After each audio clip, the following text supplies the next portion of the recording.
যখনই জিলানির বাবার কাছে জিলানির মাকে তার জিলানির নানায় বিয়া দেয়, তখন কিন্তু কইছে বাজান রে, আমার মেয়েটা কিন্তু অন্ধ, আমার মেয়েটা কিন্তু লুলা, আমার মেয়েটা কিন্তু বুবা, আমার মেয়েটা কিন্তু কালো কালো, অনেক কালো, বিয়া করবাইনি, তুমি কও।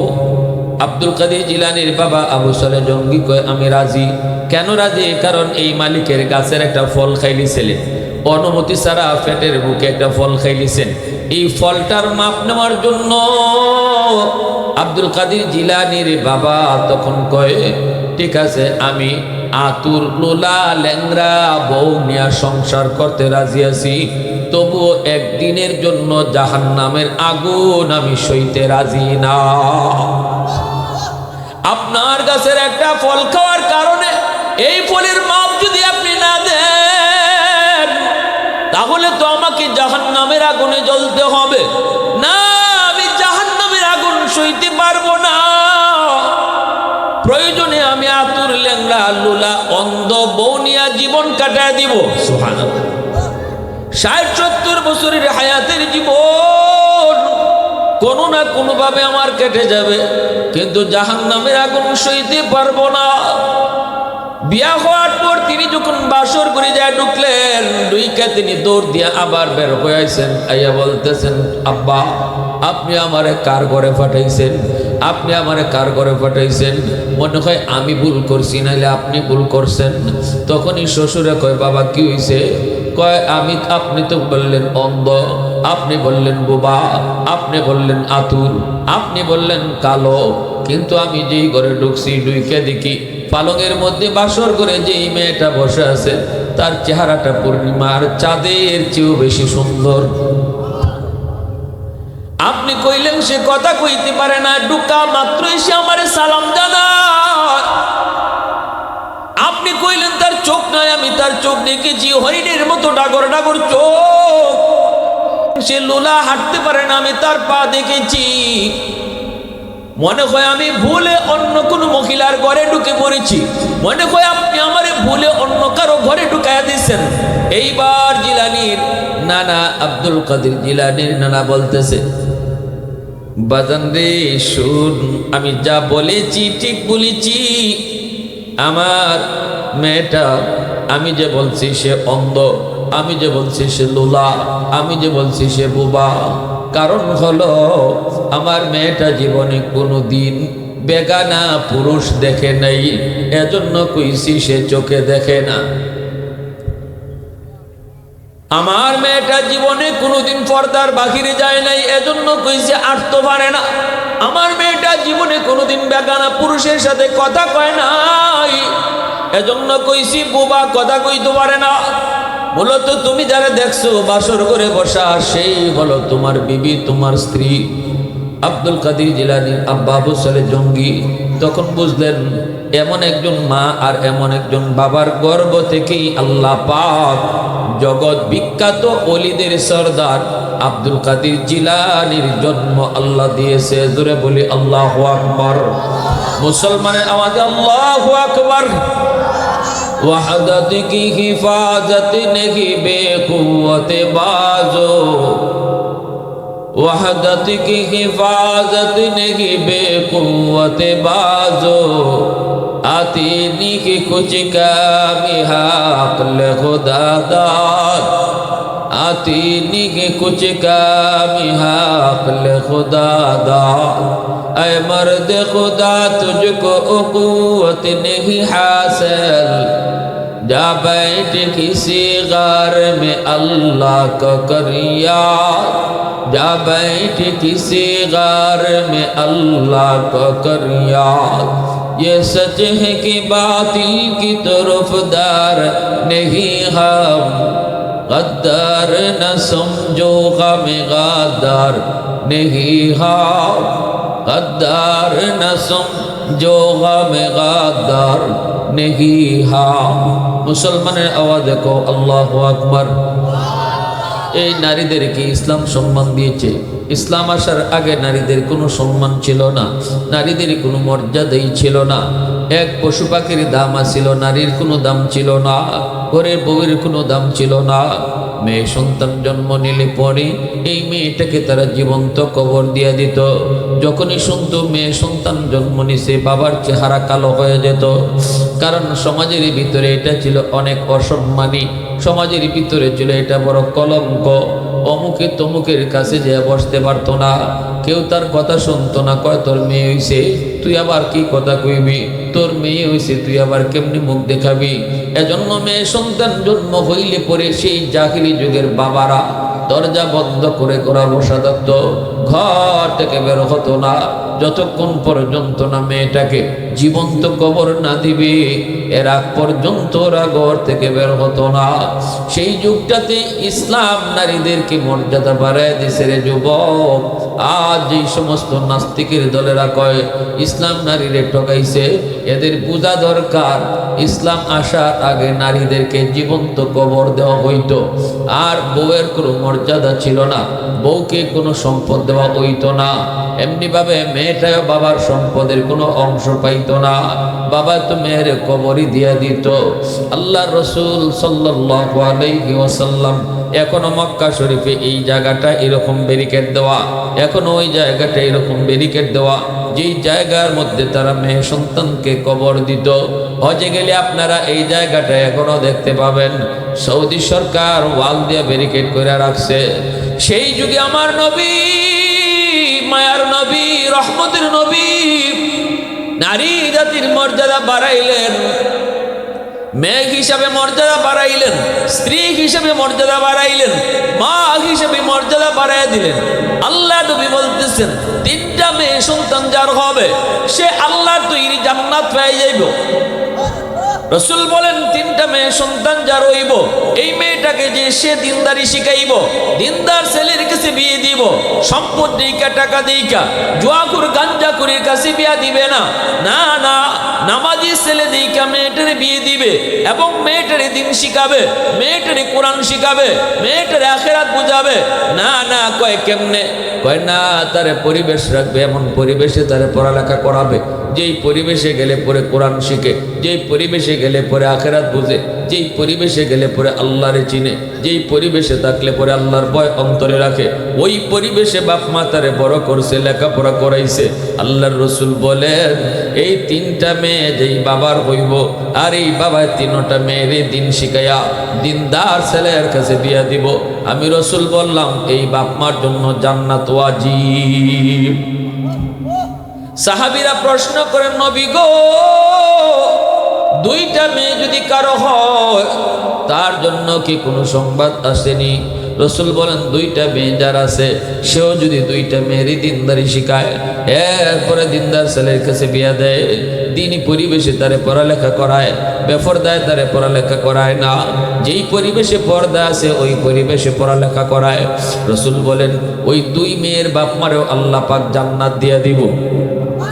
সাহাবীরা বলেন নবী গো একটা মেয়ে যার আছে, রসুল বলেন একটা মেয়েও যার আছে সে যদি ওই মেয়েটারেও দিন শিখায়, এই মেয়েটারেও যদি দিন শিখায় দিনদার ছেলের কাছে বিয়া দেয়, রসুল বলেন ওই বাপ মারেও আল্লাহ পাক জান্নাত দিব। সুবহানাল্লাহ জোরে বলেন। এই কথাগুলি বইলা বইলা রসুল জাহিলি যুগের মানুষের মন মিজাজকে রসুল পরিবর্তন করলেন। যেই মানুষগুলা নিয়ত করে বইছে মেয়েটারে রাতের অন্ধকারে গিয়ে জবাই করব, ওই মানুষগুলা রসুলের মুখ থেকে শুনতেছে একটা মেয়েরে আদর কইরা লালন পালন কইরা দিন শিখায় যদি তারে বড় করা যায়, আল্লাহ এই উসিলায় এই বাপ মারে জান্নাত দিয়া দেয়। নবীজি কোন মানুষগুলার এই কথাগুলা শুনাইতেছেন? যারা এখানে বইছে যে হুজুরে কিছু কথা হইনা গিয়ে ওই মেয়েটারে কইছে মেয়েটারে রেডি করে রাখো, আমি কবর উপর খুদ দিয়েছি, এর গিয়ে ওখান গিয়ে রাতের আন্দারে নিয়ে দিলাইব, বুঝ দিয়া লই যেত গা, মেয়েরে নিত মা চলো একখানা দাওয়াত খাইতে যাবি, এই কথা কয়ে লই দিত। যে কোনো একটা উসিলা দিয়ে মেয়েরে নিয়ে ঘর থেকে বাই দিত। মায় পিছনে পিছনে কাঁদতো, মায় কাঁদতো, মার কান্নার তো কোনো কারণ এখানে কোনো কিনে শক্তি নেই, মার নিজেরই তো কোনো শক্তি নাই, কোনো দাম নাই, ইজ্জত নাই। মেয়ের মায় কাঁদতো আর বাপে একটা বাইল দিয়ে লইয়ে যেত, নিয়ে ওই পাহাড়ের ওই জায়গা সৌদি আরব এখন আছে, এখানে নিয়ে ওই গাতা করতো। গাতা কইরা মেয়েটা গাতা করার সময় মেয়েরা বুঝতো না, ছোট বাচ্চা কিতা বুঝবো, বাপে গাতা কেন করে। গাতাটা কইরা ফারো উঠিয়া মেয়েটারে কইতো, আব্বু দেখো তো আব্বু এটা এখানে কি করছি। ছোট মেয়ে যাইতো গাতাটা দেখবার লাগে, পিছন থেকে বাবায় লাথি দিয়া গাতার ভিতরে ফালাই দিত, ফালাইয়া উপর থেকে মাটি দিয়া কবর দিলাইতো, জিন্দা কবর। ওই যুগ ছিল জাহিলি যুগ। ওই যুগের মানুষগুলাকে আমার আপনার নবী মেয়ে সন্তানকে যদি আদর কদর কইরা লালন পালন করা যায়, আল্লাহ তোমার জান্নাত অবশ্যই দিব। এই ওয়াজগুলা কইরা এদের চিন্তা চেতনার পরিবর্তন ঘটাইছে। সুবহানাল্লাহ, জোরে বলেন। তাহলে ইসলাম নারীদেরকে ঠগাইছে না ইসলাম নারীদেরকে সম্মান দিছে? ইসলাম নারীদের সম্মান দিয়েছে। নারীকে রানীর আসনে বসাইছে ইসলাম। ইসলাম নারীকে রানীর আসনে বসাইছে। যে নারী ছিল ঘরের পশু পাখির থেকেও নিকৃষ্ট, এ গরুর দাম আসিল, গরুরে মায়া করত, কিন্তু নারীর এতটা মায়া ছিল না, কদর ছিল না। এরা মানুষই মনে করতো না জাহিলি যুগের। এরা মহিলাদেরকে মনে করতো এরা অন্য কোনো জাতি, এরা মানুষ না, এরা আল্লাহ মানুষ জাতি থেকে ভিন্ন একটা জাতি বানায় পাঠাইছে। এতটা নিকৃষ্ট ছিল সেই যুগের মানুষের কাছে নারী সমাজ। কিন্তু আল্লাহ রসুল আইসা রসুল এইভাবে নারীদের সম্মান বাড়াইছেন। সুবহানাল্লাহ। এরপরে আল্লাহ নবী বলেন, শুনো, নারী যদি তোমার স্ত্রী হয়, স্ত্রী যদি হয়, আল্লাহ নবী রহমতের নবী তিনি যখন তার কলিজার টুকরা মেয়ে ফাতেমাকে বিয়া দিলেন, আলী রাদিয়াল্লাহু তাআলা আনহুর কাছে বিয়া দিবেন, নবীজি বলতেছেন, আলী রে শোনো, ফাতেমা তু হিয়া বিদআতুম মিন্নি, ফাতেমা কিন্তু আমার কলিজার টুকরা। আল্লাহু আকবার। রাসূল বলতেছেন, ফাতেমা কিন্তু আমার কলিজার টুকরা। আলী শোনো, ফাতেমারে যদি তুমি মায়া করো, আমি রসুলরে মায়া করা হবে। ফাতেমায় যদি তোমার গরকে কষ্ট পায়, আমি রসুল নিজে কষ্ট পাইব। আরো আসতে কোন সুবহানাল্লাহ। ওই মানুষগুলারে শোনাইতেছেন। এই ওয়াজটা কি রসুল শুধু আলীরে করছেন? ওই মানুষগুলারে শোনাইতেছেন যারা নিজের হাতে মেয়ের কবর দিছে। এই ওয়াজগুলা রসুলের শোনার পরে কত বাবা গড়াইয়া কাঁদছে মাটি। আল্লাহ রসুলের এই ওয়াজ শোনার পরে ওই বাবা, যেই বাবা নিজের হাতে একটা দুইটা না 5টা 10টা মেয়েরে জিন্দা কবর দিছে, এরা রসুলের ওয়াজ শোনার পরে মাটি গড়াইয়া গড়াইয়া কাঁদছে। আর খালি কইছে, আল্লাহ মাফ করো, আল্লাহ মাফ করো, আল্লাহ মাফ করো, আগলের মতো। আল্লাহ নবী রহমতের নবী বলেন, আলী, আমার ফাতেমা আমার কলিজার টুকরা, জান্নাতের সকল মহিলাদের সরদারিনী, এতটাই পর্দা করে চলতেন খাতুনে জান্নাত ফাতেমা। দুনিয়াতে এমন ভাবে তিনি চলছেন, ইনি কতটা লম্বা, কতটা বাট্টি, কতটা চৌড়া, কতটা মোটা, পৃথিবীর কেউ কোনোদিন দেখে নাই। সুবহানাল্লাহ। এজন্য তিনি বলতেন, মরার আগে তিনি স্বামীরে বলছেন, স্বামী গো, ও স্বামী, আমার মৃত্যু যদি রাতের অন্ধকারে হয়, ফজর ওয়াইবা না, রাতের অন্ধকারে তুমি আমারে দাফন করবাই, জানাজার জন্য মানুষ ডাকাডাকির দরকার নেই। সুবহানাল্লাহ। আমার 2 সন্তান হাসান হুসাইনকে লইয়া তুমি জানাজা দিয়া দিও, আর জানাজা দেওয়ার পরে আমারে যেখানে কবর দিবা, আমার কবরের উপরে তুমি মাটি উঁচা কইরো না, মাটি তুমি লেবেল করে দিয়া দিও, যেন আমার কবরটা কতটুকু এরিয়া লইয়া আইছে এটাও যেন একজনে আন্দাজ করতে না পারে। কবরের আন্দাজ দেখেও কেউ ভাবতে পারে আমি ফাতেমা কতটা লম্বা ছিলাম, কতটা খাটো ছিলাম, এই ধারণাও যেন করতে না পারে। উঁচা রাখবাই না, মিল করে দিয়ে দিও। সুবহানাল্লাহ। এজন্য আল্লাহ পাক রব্বুল আলামিন কিয়ামতের ময়দানে, হাসরের ময়দানে আল্লাহ পাক হাসরবাসীদেরকে বলবেন, ও হাসরবাসী, গাদ্দু আবসারাহুম, তোমরা তোমাদের চোখকে নিচের দিকে নাও, কারণ এই মুহূর্তে আমার বন্ধুর মেয়ে ফাতেমা জান্নাতে ঢুকবো। আমার বন্ধুর মেয়ে ফাতেমা জান্নাতে ঢুকবো। কেউ উপরের দিকে নজর রাখো না, মাথা নিচের দিকে দাও। হাসরের মাঠে কেউ কাউকে দেখবে না, কেউ কারো দিকে নজর রাখবে না, চোখের সামন দিয়ে বিশ্ব সুন্দরী গেলেও কেউ নজর করবে না, কারণ ওই হাসরের ময়দান বড় ভয়ঙ্কর। ইয়াউমা ইয়াফিরুল মারউ মিন আখিহি ওয়া উম্মিহি ওয়া আবিহি ওয়া সাহিবাতিহি ওয়া বানিহি লিকুল্লি ইমরিইম মিনহুম ইয়াউমাইযিন শা'নুন ইউগনি। আল্লাহ নিজে বলেছেন সবাই তো নিজে নিয়ে ব্যস্ত থাকবে, শুধু বলবে মালিক আমারে তুমি বাঁচাও, আমারে বাঁচাও। একজনও কইতো না আল্লাহ আমার আম্মা কই, একজনও কইতো না আমার আল্লাহ আমার আব্বা কই, কেউ কইতো না আল্লাহ আমার সন্তান কই, কেউ কইতো না আল্লাহ আমার বউ কই। সবাই শুধু কইব আল্লাহ আমি কই, আল্লাহ আমি কই, আমি কই, আমি কই। সবাই শুধু একই কথা কইব, এমনকি আদম নবী পর্যন্ত হাসরের মাঠে কইব আল্লাহ আমারে বাঁচাও। সুবহানাল্লাহ। নবীরা পর্যন্ত এই কথা কইতো না মালিক আমি আদম, আমি নূহ, আমি মূসা, আমি ইব্রাহিম। ইব্রাহিম নবী এই কথা কইতো না আল্লাহ আমার বাবা কই, আল্লাহ আমার মা কই। সবাই শুধু কইব আল্লাহ আমি কই, আমি কই। আমারে কোন হালতে রাখছো আল্লাহ তুমি আমারে বাঁচাও। শুধুমাত্র একমাত্র আমার আপনার নবী কইব ইয়া উম্মতি, ইয়া উম্মতি। শুধুমাত্র আমার আপনার নবী কইব আল্লাহ আল্লাহ আমার উম্মত কই, আমার উম্মত কই। ওই ময়দানে কেউ কারো দিকে নজর করতো না, এমনিতেই নজর করতো না, নজর করার মতো জ্ঞান কারো থাকতো না। এরপরও দুনিয়াতে খাতুনে জান্নাত ফাতেমা এমন ভাবে পর্দা করে চলার কারণে হাসরের মাঠে আল্লাহ পাক ঘোষণা দিব, ও হাসরবাসীরা শোন, তোরা সবাই চোখ নিচের দিকে দে, কারণ আমার বন্ধুর মেয়ে ফাতেমা এখন হাসরের মাঠ থেকে জান্নাতে গিয়ে ঢুকবো। নজর কেউ উপরে রাখবা না, নজর সবাই নিচের দিকে দাও। সুবহানাল্লাহ জোরে বলে। যেই মহিলারা দুনিয়াতে নিজেরাও পর্দা করে চলতো, পরপুরুষের সাথে কথা বলতো না, দেখা করতো না, ওই মহিলারা খাতুনে জান্নাত ফাতেমা রাদিয়াল্লাহু তাআলা আনহার সাথে সাথে তারাও জান্নাতে যায় ঢুকবো। খাতুনে জান্নাত ফাতেমা রাদিয়াল্লাহু তাআলা আনহার হাতে একটা পতাকা থাকবো, এই পতাকার নিচে দুনিয়ার পর্দাশীল নারীরা গিয়ে হাজির হইব। দুনিয়ার পর্দাশীল নারীরা ওই পতাকাটার নিচে গিয়ে হাজির হইব, আর ইনি এরারে লইয়া গে জান্নাতে ঢুকবো। জোরে কম না সুবহানাল্লাহ, আরো জোরে সুবহানাল্লাহ। লা ইলাহা ইল্লাল্লাহ। সবাই